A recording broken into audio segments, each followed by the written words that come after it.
주님 당신은 내 삶 구석구석까지 감찰하시며 나를 원하시는 분, 내 길을 밝혀서 영원한 생명의 길 인도하시며 나를 격려하시는 분, 크고 작은 날들을 겪고 하지만 항상 결국 당신을 선택합니다. 나의 유일한 목표에게 내 삶을 모시거든 당신뿐입니다. 나의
오늘 설교의 제목은 여호와 이레의 축복, 이 말씀의 제목을 가지고 말씀 나누기 원합니다. 며칠 전에 제가 성경 카톡을 보내서 약 한 300분에게 보냅니다, 매일. 그런데 여호와 이레라는 말을 잘 모른다라고 말씀을 하셨어요. 오늘 함께 여호와의 하나님의 이름에는 5가지가 있습니다. 오늘 첫 번째로 여호와 이레, 다음 주는 또 여호와의 이름의 여러 가지 5개 중에 제가 계속해서 공부하기를 원합니다. 우리가 하나님의 자녀이므로 하나님의 또 다른 이름에 대해서 여러분 충분히 이해하여야 하나님의 성품에 대해서, 그 마음에 대해서 우리가 알게 됩니다. 그때 우리에게 더 큰 축복이 임하기 때문에 꼭 배우기를 원합니다. 여호와 하나님의 이름에는 하나님을 또 여호와라고 표현합니다. 가톨릭은 여호와라고 사용하지 않습니다. 주라고 표현하는데, 야훼라는 이름을 감리교, 성결교, 장로교는 여호와라고 쓰고, 또 다른 교단은 야훼라고 쓰기도 하지만 뜻은 같습니다. 여러분, 세상을 살면서 잘 되는 사람이 있고요, 또 뭐든 잘 안 되고 실패하고 가난하고 어려운 사람도 있습니다. 우리가 볼 때 성공한 사람의 모습을 보면 사업이 잘 돼서 돈을 잘 벌고 좋은 집을 사고 좋은 차를 타고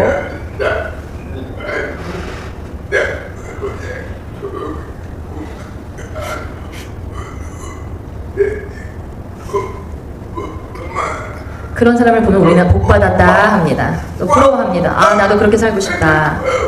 여러분도 그러실 겁니다. 그러나 세상의 복보다 더 중요한 것은 하나님의 축복입니다. 하나님의 축복이 왜 중요하냐면 오늘 확실히 깨닫고 이해하셔야 됩니다. 제가 설명해 드리겠습니다. 생사화복, 생은 생명이란 뜻입니다. 사는 죽는 것, 화는 화를 입는 것, 복은 복을 말합니다. 그것을 주관하시는 분이 하나님이시기 때문에 우리의 생명을 마음대로 할 수 있습니까? 죽는 문제를 해결할 수 있습니까? 또 언제 죽을지 결정할 수 있습니까? 또한 화를 당하는 것도 우리가 막을 수 없습니다. 또한 복을 얻는 것도 우리가 결정할 수 있는 일이 아닙니다. 그 모든 생사화복을 주관하시는 분. 그러나 이 땅에서의 복은요, 순간에 없어지는 복입니다. 예를 들면 여러분 쉽게 이해시키기 위해서 제가 준비했습니다. 얼마 전에 강도 6.7점 이상 되는 지진이 나서 일본이 많은 어려움을 겪고 있습니다. 길이 막 다 무너지고 일본이 심한 지진을 겪고 있는데 사람의 힘으로 막을 수 있습니까? 그것은 없습니다. 그건 내 집이고 내 땅인데 지진 나면 그거 다 어떻게 됩니까? 그냥 사라지는 것들입니다.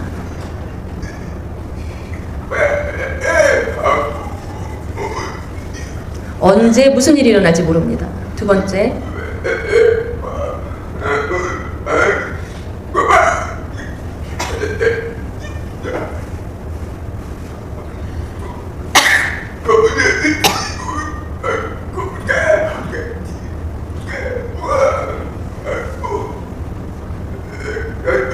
핵도 언제 전쟁이 터질지 모릅니다. 전에 일본의 과거에 핵전쟁이 있었던 것처럼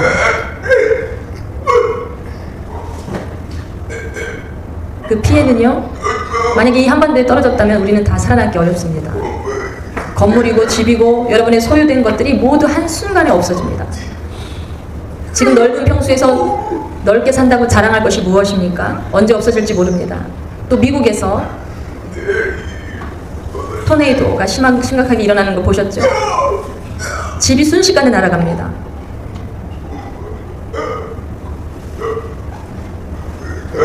미국에 사는 사람들은 그래서 항상 불안합니다.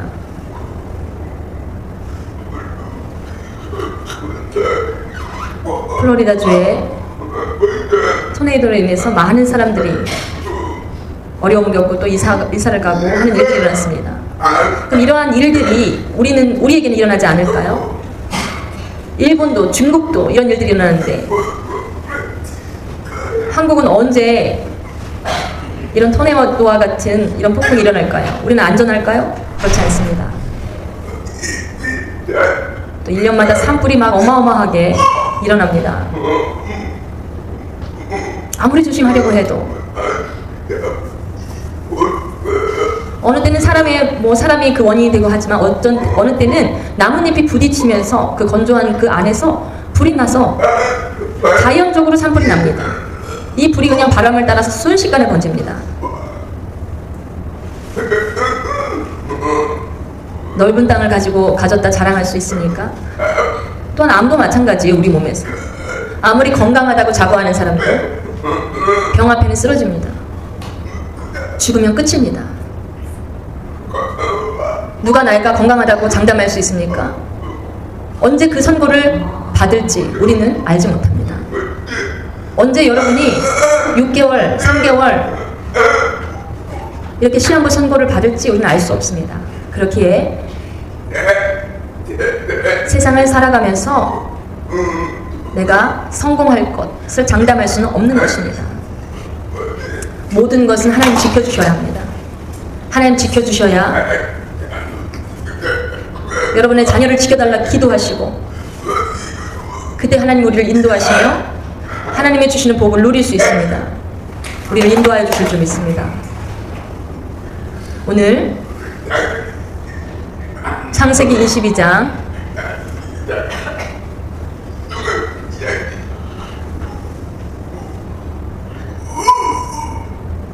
이 말씀 속에 말씀을 자세히 보면서 살펴보기 원합니다.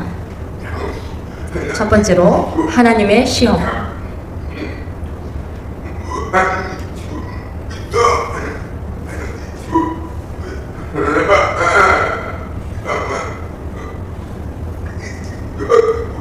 이 장을 읽어보면 또 말씀이 나타나 있습니다. 한번 읽어봅시다. 창세기 22장 1절. 이런 일이 있은 지 얼마 뒤에 하나님이 아브라함을 시험해 보시려고 그를 부르셨다.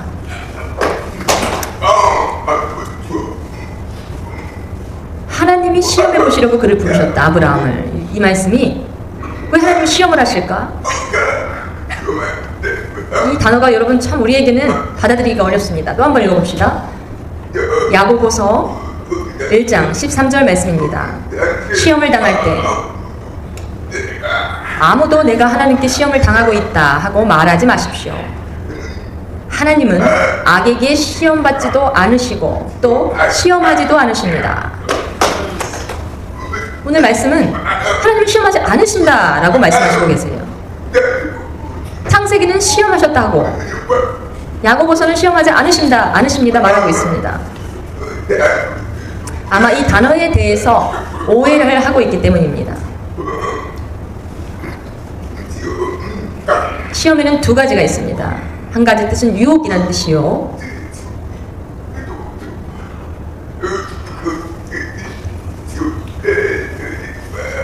주기도면 시험에 들게 하지 마옵시며, 그것은 유혹을 뜻합니다. 마귀의 계략과 세상의 유혹을 말합니다.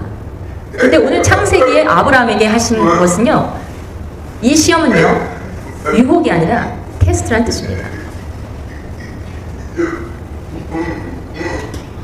믿음의 능력을 테스트했다라고 말씀하시는 겁니다. 그렇기 때문에 시험의 두 가지 뜻을 정확하게 이해해야 이 말씀을 이해할 수 있습니다. 여러분 학교 다닐 때 시험날이 다가오면 괴롭지요. 골아프지요. 점수가 안 좋게 나오면 혼나기도 하고 친구들이 놀리기도 하고 고민되죠. 밤새 시험을 위해서 공부합니다. 저도 마찬가지였어요. 옛날에 저도 시험 점수가 빵점 맞을까봐 코앞에 벼락치기로 공부하는 걸 좋아했습니다. 그러나 그 시험의 뜻은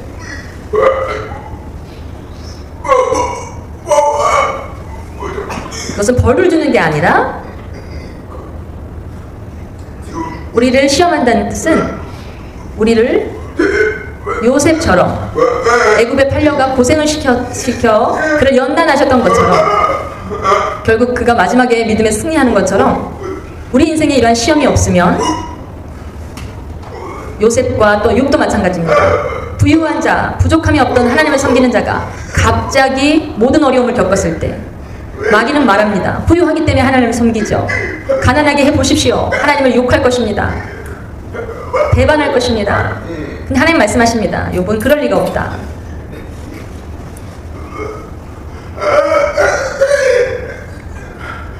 그런데 욥이요 정말로 가진 것이 모두 없어지고 모든 어려움을 당하고 육체적인 어려움을 당하도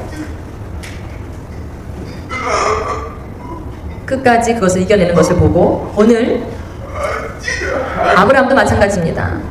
아브라함이 정말 나를 섬기는가? 하나님은 시험해보고 싶으신 것입니다. 믿음의 점수를 체크하는 것입니다. 그래서 아들을 받지라 하십니다. 너무나 충격적인 이야기이죠. 하나님 정말 이런 분이실까 생각이 들 정도로 오늘 창세기 22장 2절의 시험의 내용은 하나님이 말씀하셨다. 너희 아들 내가 사랑하는 외아들 이삭을 데리고 모리아 땅으로 가거라. 내가 너에게 일러주는 산에서 그를 번제물로 바쳐라. 너무나 충격적인 내용입니다.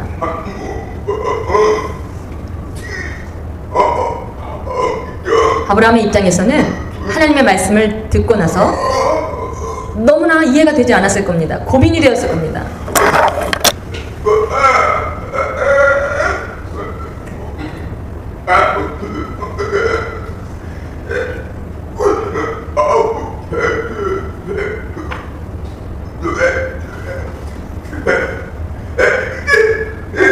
아브라함이 얼마나 기적적으로 그 아내가 임신하여 아들을 낳았기에 얼마나 기쁘고 여러분 젊을 때 아이를 낳아서 여러분 모르나요?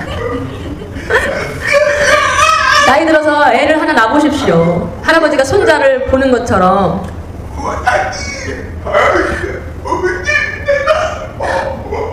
할아버지가 어머니들한테 아이들 사랑만 해주라고 때리지 말라고 하는 것처럼 그 마음으로 100세가 되어 기적적으로 낳은 아들인데 얼마나 귀하고 그 아들 하나로 인해서 집에 웃음꽃이 피고 아들이 재롱을 도는 것을 보면서 얼마나 기뻐했을 텐데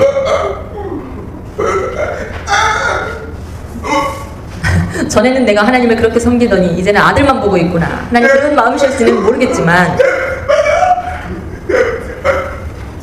하나님도 질투하십니다. 하나님의 질투는 좋은 질투예요. 우리에게 더 복을 주시기 위해서.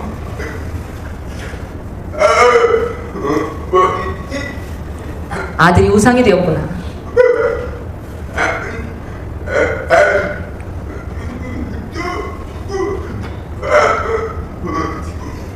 그렇게 하나님은 그를 시험하십니다.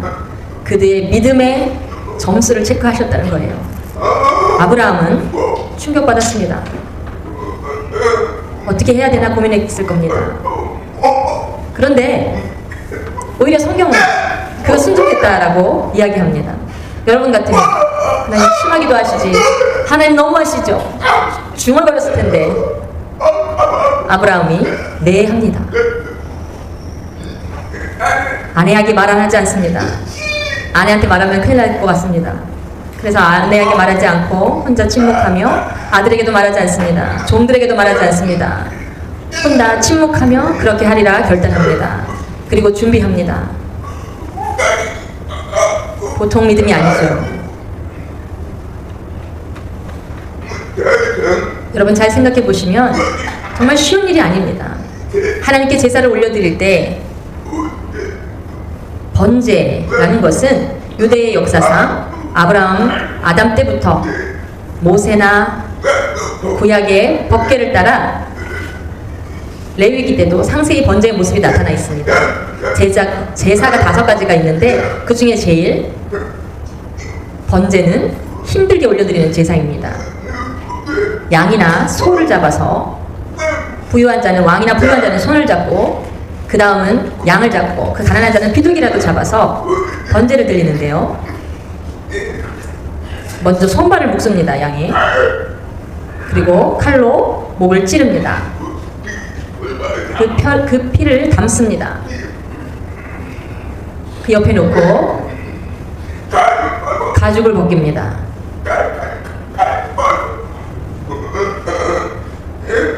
또 관절을 자릅니다. 여러분 생각해 보세요.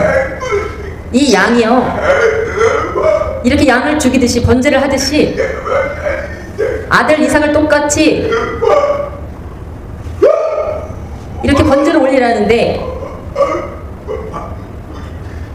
그가 네 하고 순종했다는 것은요,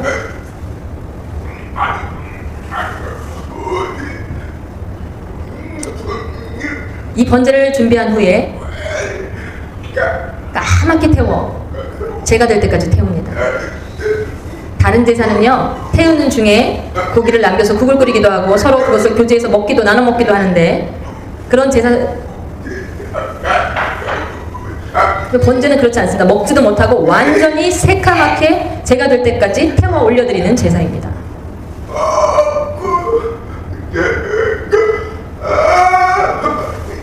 근데 그것을 하나님이 명령하셨을 때 그렇게 하겠습니다 라고 결단했다는 겁니다.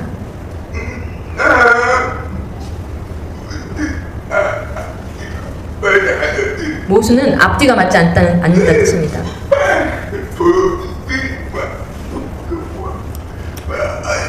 이게 너무 모순적이라는 얘기죠. 하나님이 100세의 아들을 허락하셔서 이 아들을 통해서 큰 민족을 이루시겠다고 약속하셨는데 오늘 갑자기 하나님께서 이 외아들을 죽여서 번제로 바치라니요. 하나님이 처음에 약속하셨던 거랑 마지막에 말씀하신 것이 완전히 맞지 않는 이야기였습니다. 아브라함 입장에서는요,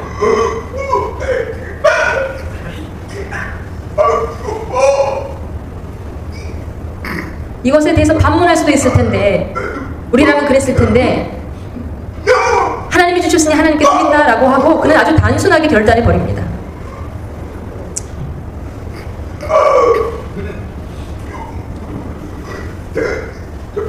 창세기 22장 3절 말씀에 아브라함이 다음날 아침에 일찍이 일어나서 나귀의 등에 안장을 얹었다. 그는 두 종과 아들 이삭에게도 길을 떠날 준비를 시켰다. 번제에 쓸 장작을 다 쪼개어 가지고서 그는 하나님이 그에게 말씀하신 그곳으로 길을 떠났다.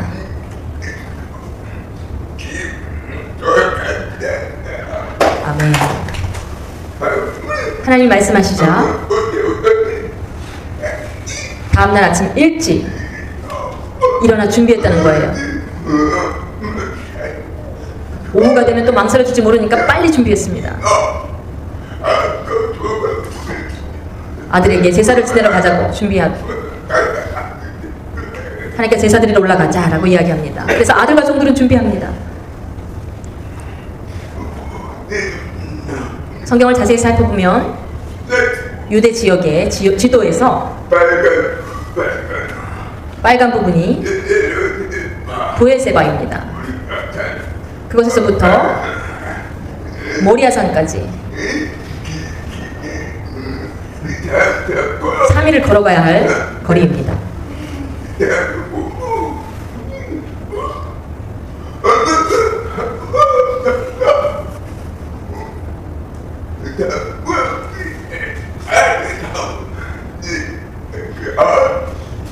아브라함은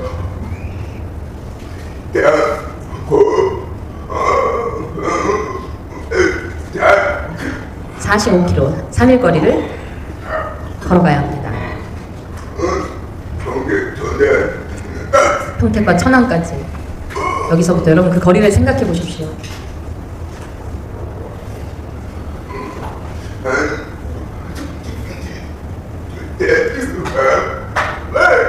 근데 그 걸어가는 동안 3일 동안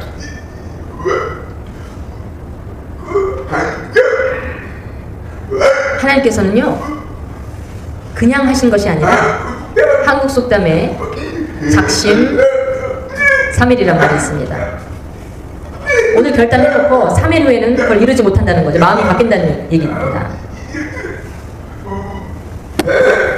오늘 결단했는데 3일을 못 갑니다.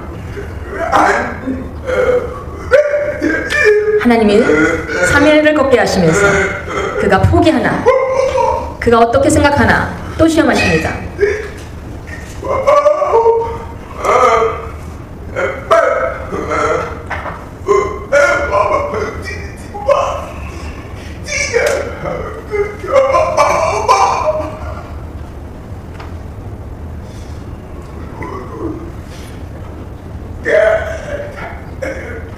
아브라함이 종들에게 산기슭에 남아있으라고 합니다. 가까이 와서 아브라함과 아들 둘만 다녀오겠다고 합니다. 종들이 따라왔더라면 아브라함의 아들을 죽이는 모습을 보고 뭐라고 했겠습니까?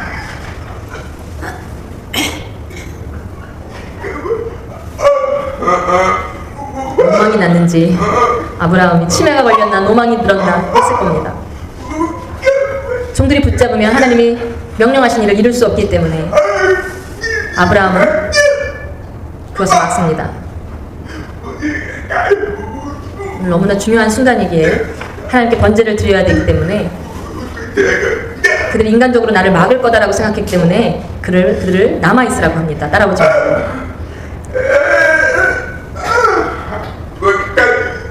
만약에 아들을 살릴 마음이 조금이라도 있었으면 하나님께 핑계댔을 겁니다. 종이 말리는데 어떻게 하나님? 근데 그는 그것들을 사전에 정리합니다.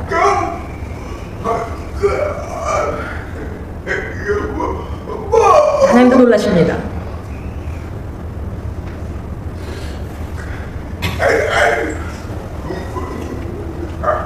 아들에게 번제를 드릴 태울 나무를 싣고 함께 올라갑니다.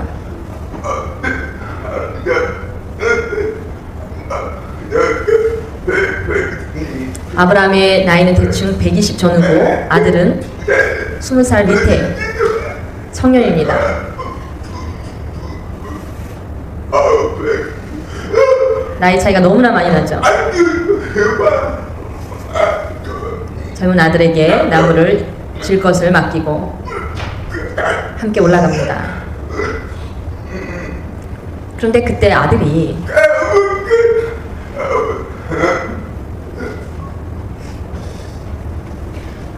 아버지, 불과 나무도 있는데 번제할 양은 없습니다. 양은 어디에 있습니까? 라고 묻습니다. 원래 양을 데려와야 되는데 번제를 드리려면 양이 빠졌네 이렇게 생각하는 겁니다. 그때 아버지는 당황합니다. 내 아들아, 번제할 어린 양은 하나님이 자기를 위하여 친히 준비하실 것이다 하고 말을 돌립니다. 아들은 그렇군요 하고 올라갑니다.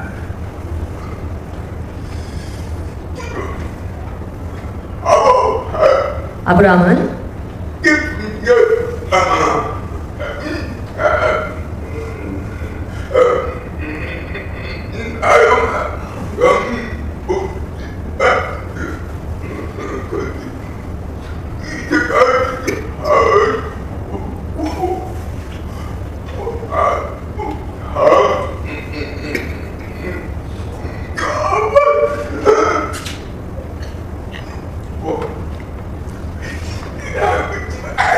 근데 이런 순간에도 아버지가 그를 묶는데도 그가 순종했다는 거, 아버지께 대항하지 않았다는 것이, 그리고 칼을 들어 양 잡을 때 똑같은 방법으로 목에 칼을 찌르려 합니다.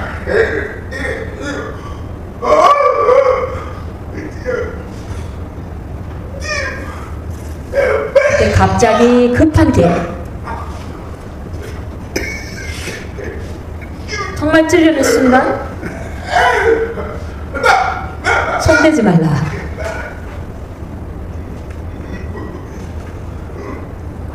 결국 돌아보니 양이 있었습니다. 하나님이 미리 준비하신 양이 있었습니다. 천사가 그 아이에게 손을 대지 말아라. 그 아이에게 아무 일도 하지 말아라. 내가 너의 아들, 너의 외아들까지도 나에게 아끼지 아니하니 내가 하나님을 두려워하는 줄 내가 이제 알았다.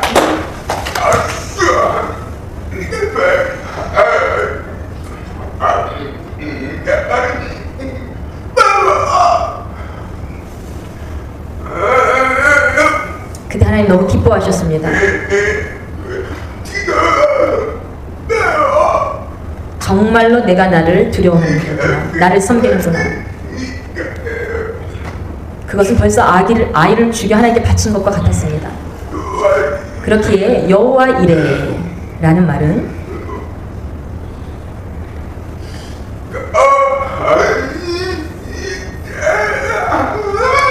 마음이 찢어지더라도 하나님께 아들을 바치려는 그 아브라함이 얼마나 다행이었습니까? 다시 아들을 안습니다. 여호와 이레는 하나님이 하나님을 위해 준비하신다는 의미입니다.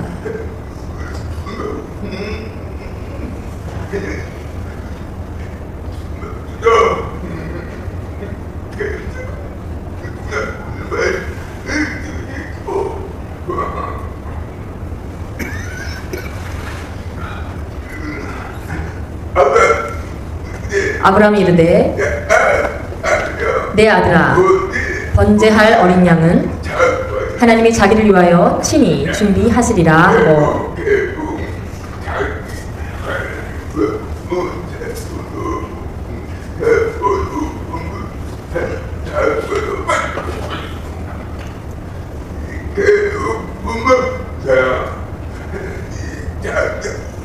하나님이 나를 위해서 준비하신다. 자기를 위하여 친히 준비하시리라.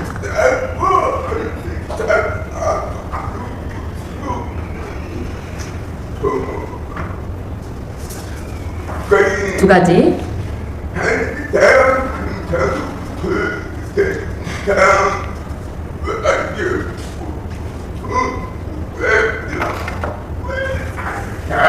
우리를 위해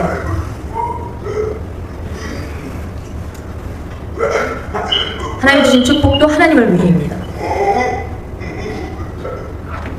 새롭게 느껴지는 것은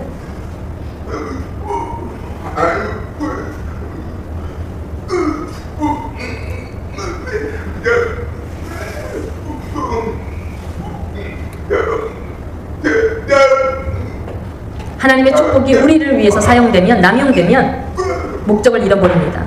그런데 우리에게 주신 하나님의 축복이 하나님을 위해 계속된다면 그 축복은 우리에게 계속되는 것입니다.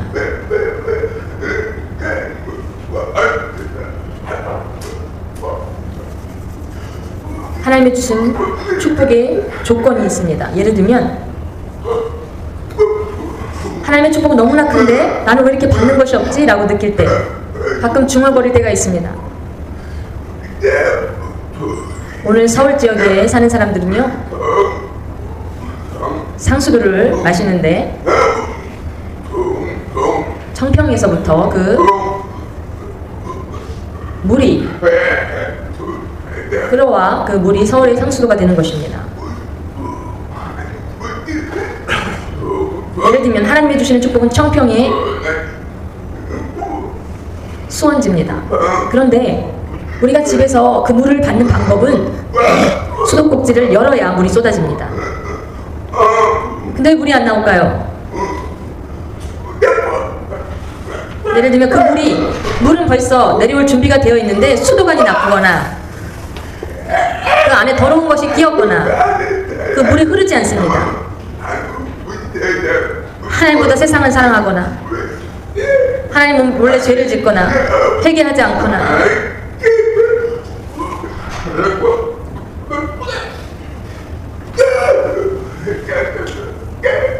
그래야 깨끗하게 그것이 정리되는 것입니다. 축복이 흘러가는 것입니다.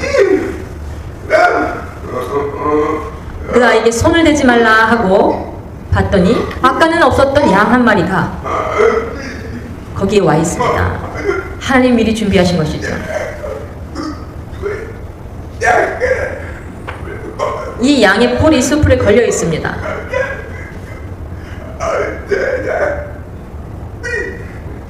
그래서 양을 잡으러 다닐 필요도 없이 바로 그 양을 잡아다 관절을 자르고 하나님께 태워 번제로 드립니다. 이 모든 일들이 우연히 일어난 일이 아니라 말씀 속에 중요한 부분들이 있습니다. 순양은 예수님을 의미합니다. 우리 세상 죄를 위해서 예수님께서 번제가 되셨습니다. 이 죄악을 해결하기 위해서 이 순양을 대신하여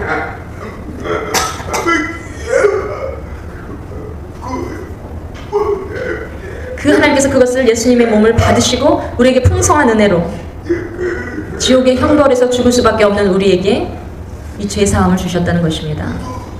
순양을 통한 하나님의 사랑, 로마서 5장 8절 말씀에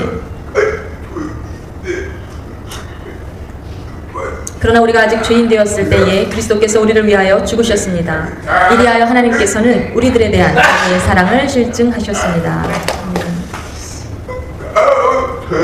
아담과 하와의 원죄에서부터 벗어날 수 없는 우리를 하나님이 독생자 아들 예수를 보내주심으로 하나님은 앞으로 아브라함에게 네 아들을 산채로 죽여봐. 내 심정이 어떻겠니? 하나님은 정말로 독생자이신 예수 그리스도를 못 박으시며 그것을 겪으셨기 때문입니다. 이 사랑으로 우리가 구원받았습니다. 이 구원받은 은혜가 그냥이 아닌 얼마나 고귀하고 귀한 것인지 여러분 깨달으셔야 합니다. 아브라함의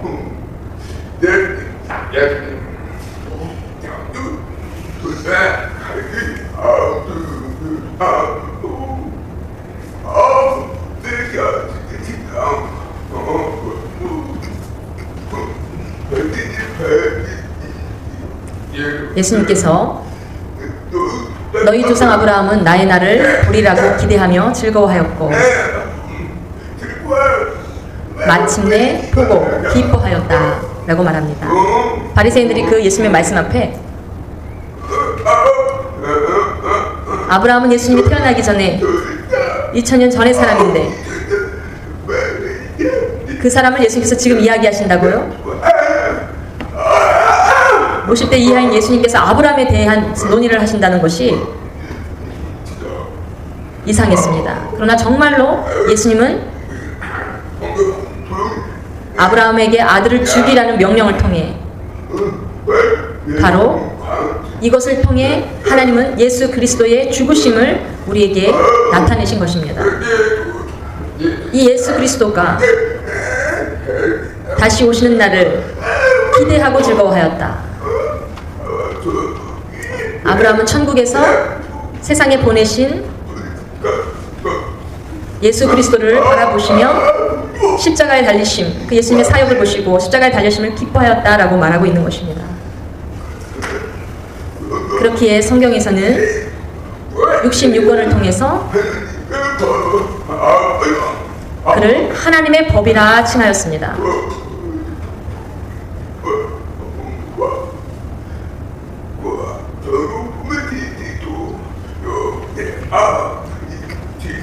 역대하 20장 7절 말씀, 야고보서 2장 23절에 아브라함 하나님의 벗이라, 사람들이 그를 하나님의 벗이라 불리워졌습니다.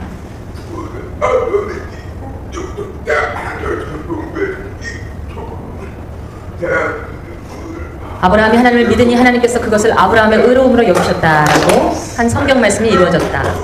하나님의 벗, 그냥 불려지는 것이 아닙니다. 벗은요, 모든 비밀을 다 고백할 수 있는 친구입니다. 술 친구, 돈 친구가 아니고 나에게 숨김없이 내 모든 것을 다 나눌 수 있는 친구. 하나님은 그 아브라함을 하나님의 벗이라 하였습니다. 그것이 얼마나 영광스러운 일인지요. 예수님의 친구, 예수님의 친구라고 불릴 수 있지만 하나님의 벗이라고 불리는 사람은 아브라함 한 사람이었습니다. 또 놀라운 것은 아브라함이 아들을 죽이기 위해 올라갔던 모리아산, 또한 갈보리산, 그 후에 갈보리산, 그것이 그 후에 갈보리산이었습니다. 아브라함이 아들을 번제하려던, 잡아 죽이려던 그 산이 모리아산이었고, 또 하나님의 놀라운 계획 가운데 예수님께서 그곳을 십자가에 달려 돌아가셨습니다. 오늘 그 아들 대신 양을 잡아 번제를 올린 것처럼 여러분 대신 예수님께서 번제로 하나님께 십자가에 올려주셨습니다.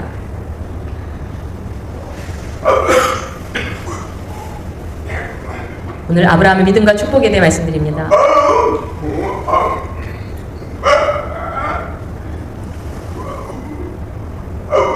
아브라함은 부활의 신앙을 가지고 있었습니다.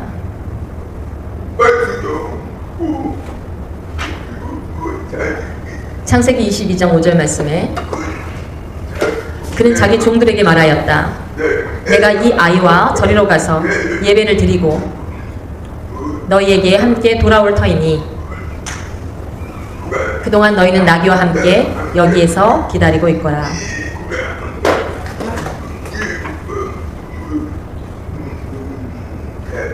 세번역 성경을 오늘 또 한번 살펴보면 전 개역개정 성경을 사용했을 때 한번 개역개정과 비교해서 읽어봅시다.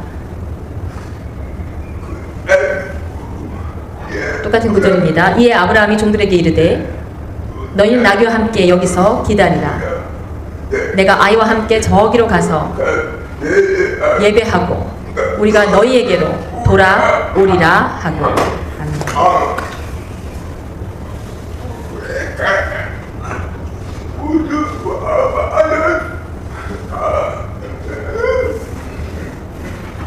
우리가 예배하고 우리가 너희에게로 돌아오리라.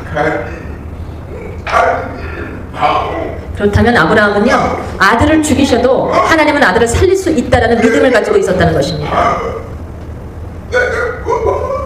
100세의 아기를 주신 하나님께서 죽은 자도 살리실 수 있다라는 믿음. 내가 순종해서 죽인다고 할지라도 하나님은 틀림없이 다시 살리실 것이다. 그 믿음을 이야기하고 있습니다. 내가 아이와 함께 저기 가서 예배하고 우리가 너희에게로 돌아오리라. 두 사람을 의미하고 있기 때문입니다. 히브리서 11장 19절에 하나님께서는 이삭을 죽은 사람들 가운데서도 되살릴 수 있다고 아브라함은 생각했던 것입니다. 여러분 확실하시죠? 히브리서에 지금 내가 순종하여 죽여도 하나님은 살리실 능력이 있으시다는 것에 대한 믿음이 있었다는 겁니다. 그 믿음이 얼마나 큽니까?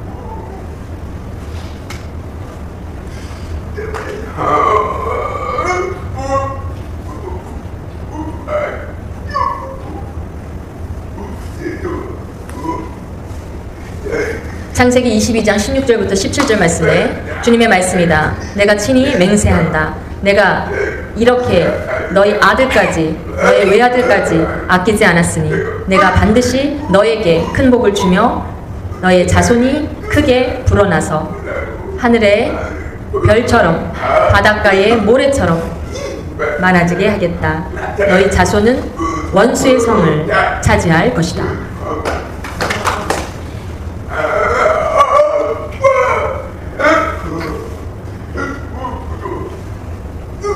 그 순종 앞에 하나님이 큰 축복을 아주 차고 넘치도록 원수의 성까지 다 차지해버릴 정도로 상대할 자가 없을 정도로 이 넘치는 축복을 부어주셨습니다. 할렐루야. 아브라함의 축복은 그냥 온 것이 아닙니다. 순종함으로 왔습니다. 우리도 하나님께 순종을 잘하면 복 받습니다. 불순종해놓고 복 받을 생각 마십시오.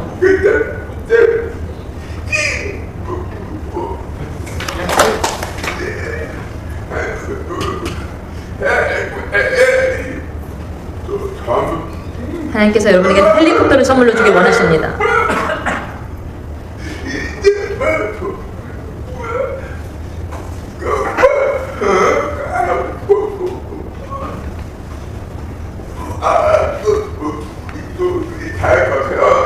하나님은 축복을 주시려고 하는데 우리는 자격이 안 되어 있다면 어떻게 합니까? 하나님은 축복을 받을 만한 자격이 되시기를 바랍니다. 또한 창세기 22장 18절에 내가 나에게 복종하였으니 세상 모든 민족이 내 자손의 덕을 입어 복을 받게 될 것이다.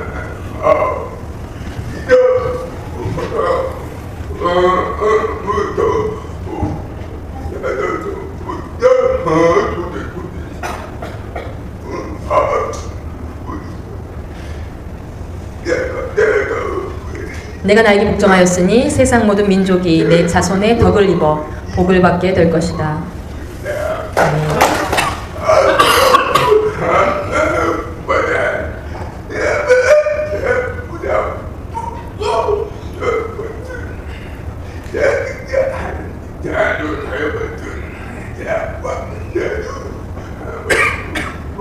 하나님께로부터 충분한 복을 받을 수 있는, 단지 돈이 많고 경제적인 능력이 있고 건물을 가지고 있고 그게 아니라 하나님의 내 삶을 인도하시고 주관하시고 모든 것을 이루시고 채우시는 것입니다. 마지막으로 조지 밀러는 200년 전에 독일에서 태어나 젊을 때는 술과 더러운 친구들과 교제하며 방탕하며 살았던 사람입니다. 근데 예수님을 만나고 나서 변화되고 그 이후로부터 그는 모든 것이 바뀌었습니다. 영국의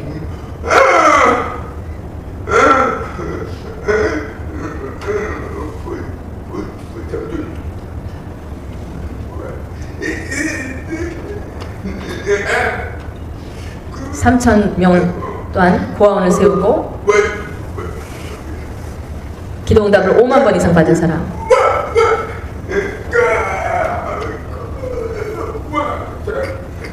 책에 쓰여 있습니다. 젊을 때는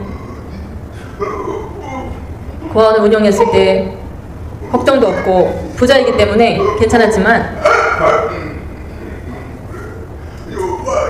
여호와 이레라는 하나님의 말씀을 믿고 하나님 미리 준비하심을 믿고 기도를 통해서 모든 사역을 감당했던 사람입니다. 어느 날 영국에서 아주 부유한 자들이 믿는 사람들인데 한 50대 정도 된 사람이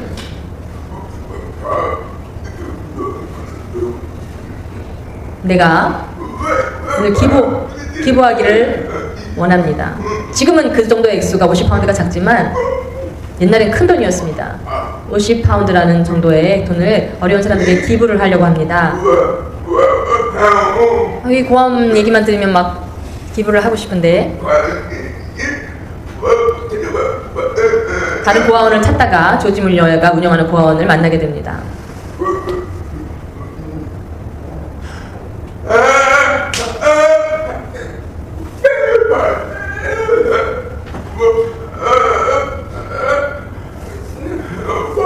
그때 고아원 아이들에게 밥을 줘야 하는데 주지 못하고 있을 때 그 사람을 만난 것입니다. 여기서 먹을 것을 나눠주었습니다. 여러분 생각해 보십시오. 우연이 아닙니다. 하나님이십니다.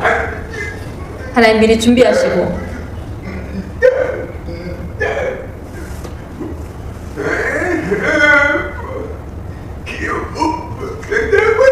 기도 없는 신앙생활은요, 예비해 주신 것을 만날 수 없습니다. 기도할 때에 여러분의 기도를 기억하시고 하나님 예비하신 것을 제때에 만날 수가 있습니다. 하나님은 그렇게 좋으신 분이십니다. 세상에 누구도 그만큼 좋으신 분은 없습니다. 하나님은 좋으신 분.